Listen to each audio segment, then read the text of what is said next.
खरं तर रत्नागिरी जिल्हा हा भारतरत्न डॉक्टर बाबासाहेब आंबेडकरांचा जिल्हा आहे. त्यांचं जे मूळ गाव आहे तिथं आजपर्यंत शासकीय जयंती कधी साजरी झाली नव्हती. पण मी जिल्ह्याचा पालकमंत्री झाल्यानंतर तिथं शासकीय जयंती आपण साजरी करतो आंबोड्यामध्ये.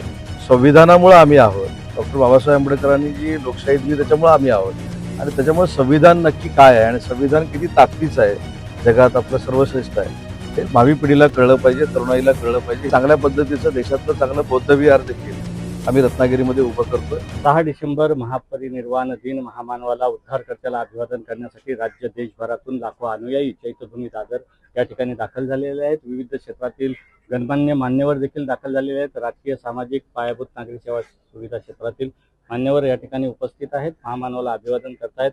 उदय सामंत सर आपल्या सोबत आहेत. सर, काय सांगाल, काय भावना आहेत आजच्या दिवशी? माझं आणि या परिसराचं नातं 2012 पासूनचं आहे. मी ज्यावेळी 12-13 पासूनचा मी ज्यावेळी राज्यमंत्री झालो नगरविकास खात्याचा, त्यावेळी या संपूर्ण परिसराशी माझा अतिशय जवळून संबंध आला. कारण मी ग्रामीण भागामध्ये काम करणारा कार्यकर्ता होतो आणि ज्या डॉक्टर भारतरत्न बाबासाहेब आंबेडकरांनी आम्हाला मंत्री होण्याचा लोकशाहीतला संविधान आम्हाला दिलं, त्या महामानवाला आज मी अभिवादन करण्यासाठी इथं आलेलो आहे. आणि सगळ्यात महत्त्वाचं म्हणजे अभिवादन करत असताना नुसतं अभिवादन करून जाण्यापेक्षा पुढच्या वर्षीचा संकल्प देखील आपण केला पाहिजे. दरवर्षीचा संकल्प आम्ही केला पाहिजे की त्यांनी जो आदर्श निर्माण करून दिलेला आहे त्या आदर्शावर आम्ही सगळ्यांनी काम केलं पाहिजे आणि तीच भूमिका घेऊन मी दरवर्षी अभिवादन करायला येतो. तर एक सकारात्मक बाब अशी आहे की आज शिवसेनेच्या ज्या शाखा आहेत त्याच्यामध्ये संविधानाची प्रास्ताविका किंवा संविधानाची उद्देशिका ठेवली जाते. काय नेमका उद्देश आहे? एका बाजूला राज्यात आणि देशात संविधान, लोकशाही धोक्यात आहे, अशा पद्धतीचा या ठिकाणी बुमरँग आवाज होतोय, सूर निघतोय.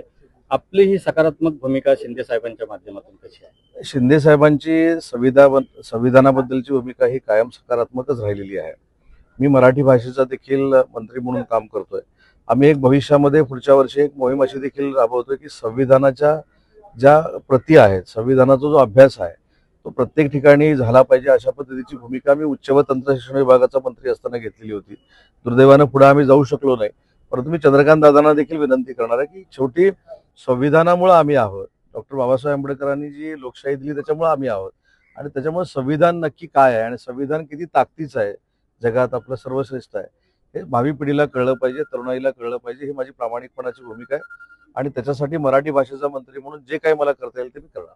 संविधान निर्माते बाबासाहेब आंबेडकर यांचे नातू जे आहेत आनंदराज आंबेडकर सर आपल्या सोबत जोडलेले आहेत, शिवसेनेसोबत जोडलेले आहेत. एक काय त्या ठिकाणी चांगलं एक सकारात्मक घडेल असं मला एक सांगताना आनंद होतोय की खरं तर रत्नागिरी जिल्हा हा भारतरत्न डॉक्टर बाबासाहेब आंबेडकरांचा जिल्हा आहे.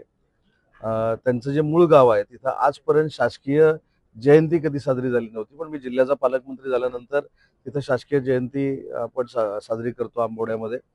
तिथे मॉडेल कॉलेज आपण चांगल्या पद्धतीने केलेलं आहे. तिथल्या स्थानिक लोकांना आपण तिथे रोजगार मिळवून दिलेला आहे आणि रत्नागिरीमध्ये देखील पहिलं डॉक्टर बाबासाहेब आंबेडकर सामाजिक भवन जे झालं महाराष्ट्रातलं, हे रत्नागिरीमध्ये झालं आणि आज एक चांगल्या पद्धतीचं देशातलं चांगलं बौद्धविहार देखील आम्ही रत्नागिरीमध्ये उभं करतोय आणि खऱ्या अर्थानं डॉक्टर बाबासाहेब आंबेडकरांना आदरांजली आणि त्यांनी दिलेला संदेश पुढे नेण्याचा प्रामाणिक प्रयत्न करतो. धन्यवाद. आपल्यासोबत या ठिकाणी उदय सामंत सर होते आणि एकूणच त्यांनी बाबासाहेब आंबेडकरांना अभिवादन केल्यानंतर आपले मौलिक विचार मांडलेले आहेत. Dhammasheel Sawant, news bureau, Mumbai, Maharashtra.